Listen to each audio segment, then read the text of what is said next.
Master minds commerce చదవాలనుకునే 10th inter విద్యార్థుల తొలి ఎంపిక. ఇండియన్ ఫిలాసఫీస్ రీడిస్కవర్డ్ అనే పుస్తకం రాశారు. ఏంటి రీడిస్కవరీ అంటే మళ్ళీ కొత్తగా తిరిగి మళ్ళీ కనుక్కోవటం కదా. మీరు ఏం కనుక్కున్నారు, ఆ పుస్తకం యొక్క సారాంశం ఏంటి, ఆ పుస్తకం ఎందుకు రాయాలనుకున్నారు? మీరు గమనిస్తే ఇండియన్ ఫిలాసఫీస్ అని పేరు పెట్టాం, ఇండియన్ రిలీజన్ అని పెట్టలేదు పేరు. రిలీజన్ అంటే ఫెయిత్, బిలీఫ్ దాని కింద వెళ్ళిపోతుంది. కానీ ఈ పార్ట్ ఆఫ్ ద మన సనాతన ధర్మంలో అంటే ఈ పుస్తకంలో ఇండియన్ ఫిలాసఫీస్ రీడిస్కవర్డ్ అన్నారు కదా, అంటే ఏంటి డిస్కవర్ చేశారు? రీడిస్కవరీ అంటే మనల్ని మనం రీడిస్కవర్ చేసుకోవాలి. ఏ విధంగా అయితే ప్రతి జనరేషన్లో ఇప్పుడు భగవద్గీత ఉన్నదనుకోండి, లేకపోతే ఉపనిషత్తులు ఉన్నాయి. ఎందుకు అన్ని భాష్యాలు వచ్చినాయి? ఒకటి చాలదు, ఆది శంకరాచార్యులు రాశారు. ఆ తర్వాత అంతమంది దానికి ఎందుకు భాష్యం, దాని మీద ఆయన రాసిన భాష్యం మీద ఎందుకు వివరణ ఇచ్చుకుంటూ వచ్చారు. సంస్కృత పండితులు, వేదం చదువుకున్న వాళ్ళు, వాళ్ళకి సంబంధించిందే కానీ ఈ వేదాంతం మనది కాదు అని అంటుంటారు. సో మీరు ఈ వేదాంతం అందరిదా? అందరికా? వేదాంతం అంటే అది ఒక దర్శనం, దీని వెనకాల ఒక కాజ్ ఉంటుంది కదా. ఒక ఫినామినన్ తీసుకుంటే దాని వెనకాల ఒక కాజ్ ఉంటుంది. ఆ కాజ్ ఏమిటి, దాని తత్వం ఏంటి అని, ఆ కాజ్లో తత్వం ఏంటి అని తెలుసుకునేదే వేదాంతం. మీరు సనాతన ధర్మం అన్నారు కదా, ఏది సనాతన ధర్మము? అసలు ధర్మం, మన ధర్మం ఏంటి? కొన్ని బేసిక్ ఫౌండేషనల్ ప్రిన్సిపల్స్ కొన్ని ఉంటాయి. దాని నుంచి ఒక సూపర్ స్ట్రక్చర్ ఫామ్ అవుతుంది.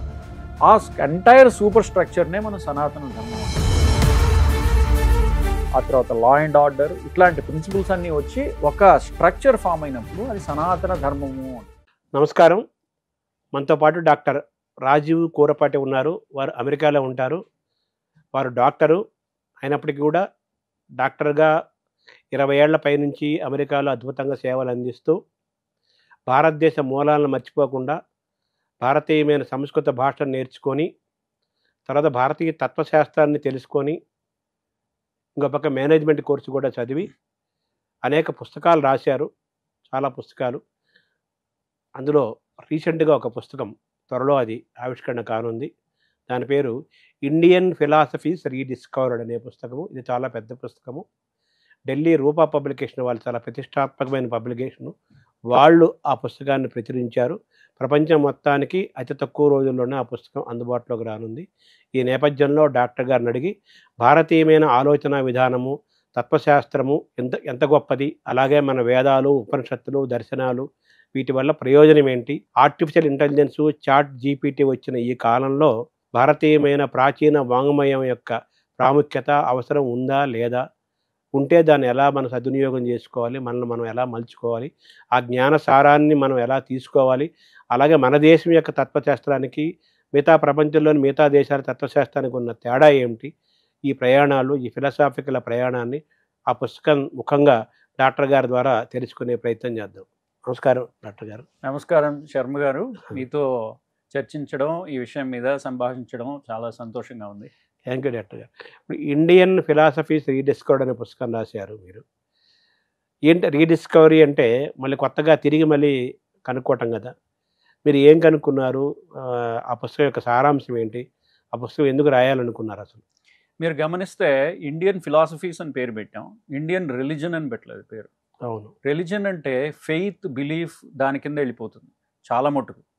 కానీ ఈ పార్ట్ ఆఫ్ ద మన సనాతన ధర్మంలో చాలా భాగాలు ఉన్నాయి. సనాతన ధర్మంలో ఒక అంశం ఏంటంటే ఫిలాసఫీ, అంటే దర్శనములు. ఫిలాసఫీ ఇంగ్లీష్లో, దాన్నే సంస్కృతంలో దర్శనం అంటారు. దర్శనం అంటే దృశ్యతే ఇది దర్శనం, చూసేది. మనం ఏ లెన్స్తో, ఏ దృష్టికోణంతో ఒక సమస్యని కానీ ఒక టాపిక్ని కానీ చూస్తున్నామో అది దర్శనం అవుతుంది. అందుకే సినిమా తీసేవాడిని దర్శకుడు అంటారు. ఏం చేస్తాడు దర్శకుడు? మనకి చూపిస్తాడు. ఏం చూపిస్తాడు? తెర మీద ఒక మాయను చూపిస్తాడు. సో అందుకని దర్శకుడు అయ్యాడు ఆయన. అట్లానే దర్శనము అనేది మన ఇండియన్ ఫిలాసఫీ. సో నేను మన సనాతన ధర్మంలో ఉన్న రిలీజియన్, బిలీఫ్, ఫెయిత్ని కాసేపు పక్కన పెట్టి మన దాంట్లో ఉన్న రీజన్, లాజిక్, ఎపిస్టమాలజీ, ఆంటాలజీ, ఇవన్నీ గ్రీక్ ఫిలాసఫీకి సంబంధించిన ఇంగ్లీష్ పదాలు. అవన్నీ మన దాంట్లో కూడా ఉన్నాయి. మన దాంట్లో గ్రీక్ ఫిలాసఫీ మనం కాలేజీల్లో చదివేది, స్కూళ్ళల్లో పుస్తకాల్లో చదివే ఫిలాసఫీ అంతా, అకాడమిక్ ఫిలాసఫీ అంతా గ్రీక్ ఫిలాసఫీ నుంచి వచ్చింది.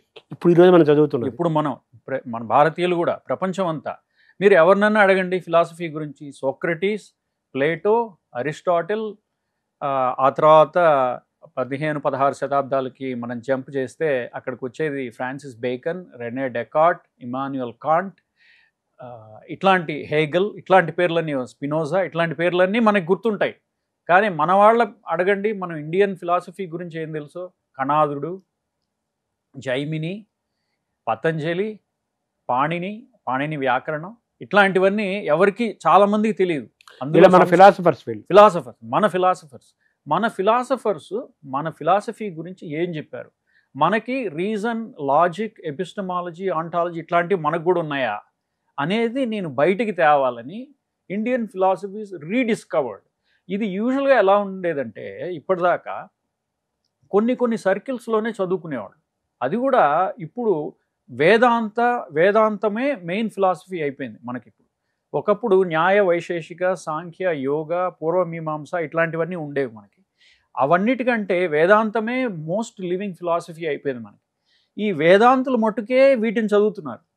నేనేం చెప్తున్నానంటే ఇది ప్రతి వాళ్ళకి అందాలి, అందరికీ చేరాలి. ఎందుకంటే ఎవరి దగ్గరో ఉండిపోయి ఈ ఫిలాసఫీ అది వేరే వాళ్ళకి చేరకుండా ఉంటే మనం లూజ్ అయిపోతాం. ఇప్పుడు మన భారతీయమైన జ్ఞానాన్ని మనం దూరం అవుతాం. మన భారతీయ జ్ఞానాన్ని భారతీయులకే కాదు ప్రపంచం అంతా అందాలి. ఈ philosophy academic philosophy, global philosophical canon అంటారు. అంటే ఆ ఫిలసాఫికల్ టెక్స్ట్ బుక్స్లో ఏదైతే పెట్టారో ఈ సోక్రటీస్, ప్లేటో, అరిస్టాటిల్ వీళ్ళ గురించి, అట్లానే మన వాళ్ళు చెప్పిన ఫిలాసఫీ కూడా అందులో ఇంక్లూడ్ చేయాలి, at least as an elective include చేయాలి అనేది నా గోల్ అనమాట. దీని నుంచి అంటే ఈ పుస్తకంలో ఇండియన్ ఫిలాసఫీస్ రీడిస్కవర్డ్ అన్నారు కదా, అంటే ఏంటి డిస్కవర్ చేశారు? రీడిస్కవరీ అంటే నేనేం చేశానంటే ఈ ఫిలాసఫీ, నేను ఫర్ ఎగ్జాంపుల్ నేను డాక్టర్ని కదా, ఎంఏ సంస్కృతం చేశాను హిందూ యూనివర్సిటీ ఆఫ్ అమెరికా అని, నేను అమెరికాలో ఉంటాం కాబట్టి అక్కడ ఎంఏ చేసినప్పుడు ఈ ఫిలాసఫీస్ అన్నీ చెప్పుకుంటూ వచ్చారనమాట. వాటి నుంచి నేనేం చేశానంటే మనకి అర్థమయ్యే భాషలో, ఈ జనరేషన్కి అర్థమయ్యే భాషలో వాటిని బయటికి తీసి ఆ అర్థమయ్యే భాషలో పెట్టి వాళ్ళకి ఈజీగా, so that they can relate to it very easily and quickly, దానికి అర్థమయ్యే భాషలో పెట్టాను కాబట్టి దాన్ని రీడిస్కవర్డ్. ఎందుకంటే ఒకప్పుడు మనకి ఆల్రెడీ రీటోల్డ్ అనాలి, రీడిస్కవరీ అని కూడా అనొచ్చు. ఎందుకంటే పోయింది, మనకి మర్చిపోయాం మనల్ని మనం రీడిస్కవర్ చేసుకోవాలి. ఏ విధంగా అయితే ప్రతి జనరేషన్లో ఇప్పుడు భగవద్గీత ఉన్నది అనుకోండి, లేకపోతే ఉపనిషత్తులు ఉన్నాయి, ఎందుకు అన్ని భాష్యాలు వచ్చినాయి? ఒకటి చాలదు. ఇప్పుడు ఎవరో ఋషులు రాశారు, ఆదిశంకరాచార్యులు రాశారు, ఆ తర్వాత అంతమంది దానికి ఎందుకు భాష్యం, దాని మీద ఆయన రాసిన భాష్యం మీద ఎందుకు వివరణ ఇచ్చుకుంటూ వచ్చారు. ఆ జనరేషన్ వాళ్ళకి అది మళ్ళీ రీడిస్కవర్ అవ్వాలి, మళ్ళీ రీటెల్లింగ్ జరగాలి. అంటే కాలంలో నిలబడాలి. ఆ భాషకి, ఆ పర్టికులర్ జనరేషన్కి అర్థమయ్యే భాషలో చెప్తే కానీ మళ్ళీ అది కంటిన్యూ అవ్వదు, లేకపోతే అది అక్కడితో ఆగిపోతుంది. మనం దాన్ని కంటిన్యూ. మీరు చెప్పినట్టుగా ఈ రీడిస్కవర్డ్ అంటే రీటోల్డ్, మన భారతీయమైన ఆలోచన విధానము, మన తత్వశాస్త్రము, మన వేదాంతము ఇవే కదా చెప్తుంది. మామూలుగా ఆత్రేయ ఒక మాట అంటాడు, తెలిసేట్టు చెప్పితే సిద్ధాంతం, తెలియకపోతే వేదాంతం అంటాడు కదా. వేదాంతం మనకు అర్థం కాదా అందరికీ?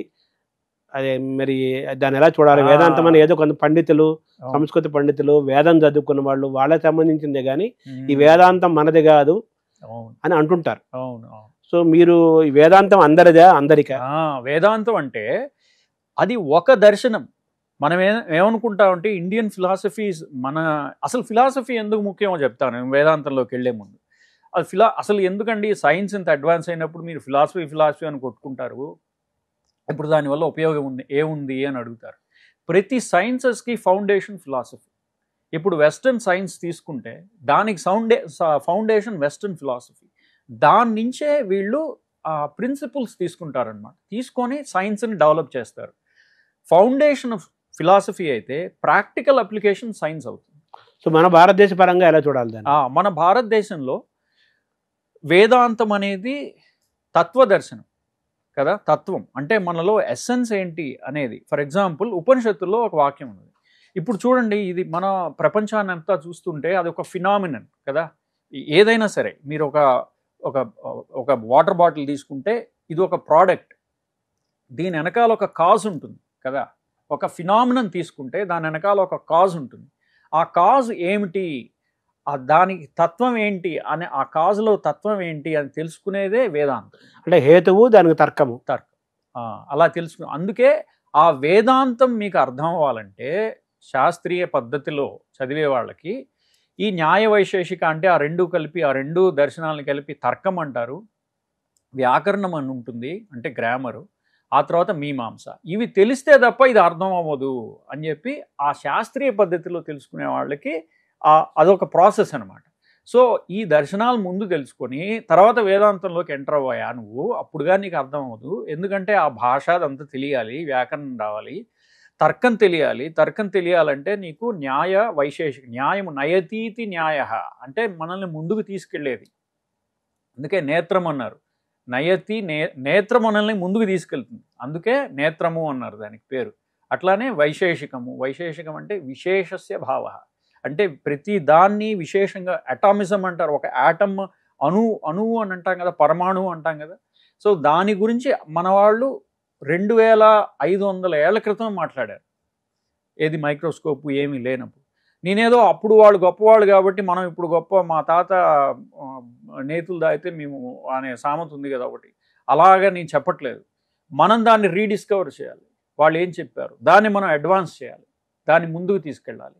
సనాతన ధర్మంలో ఉన్న లాజిక్ అండ్ రీజన్ తెలుసుకోవాలని ఎవరికన్నా ఇంట్రెస్ట్ ఉంటే, ఇది నేను రిలీజన్ గురించి మాట్లాడట్లేదు, పురాణం గురించి చెప్పట్లేదు, మన దేవతల గురించి చెప్పట్లేదు. దాంట్లో ఉన్న రీజన్, లాజిక్, దాని గురించి ఎలాగ మన వాళ్ళు బిల్డప్ చేసుకుంటూ వచ్చారు అనే దాని గురించి తెలుసుకోవాలనుకున్న వాళ్ళకి ఇది ఉపయోగం. అంటే మనకు ప్రశ్నించే లక్షణము, ఆలోచించే లక్షణము, అనుమానాన్ని నివృత్తి చేసుకునే లక్షణం, మన మెదడుని పదునుది పెట్టుకునే లక్షణము, చైతన్యం చెందే లక్షణము, ఒక మానవీయంగా ఉండే లక్షణము, ఇవన్నీ కూడా మన భారతీయ తత్వశాస్త్రం ద్వారా, విధానాల ద్వారా, ఆలోచన విధానం ద్వారా తెలుసుకోవచ్చు. ఈ పుస్తకం దానికి ఉపయోగపడుతుంది. మనిషి యొక్క మానసిక వికాసానికి ఈ తత్వము, ఆ తత్వం మూలంగా జరిగిన ఈ పుస్తకం ఉపయోగపడుతుంది. థ్యాంక్ యూ డాక్టర్ గారు. Thank you.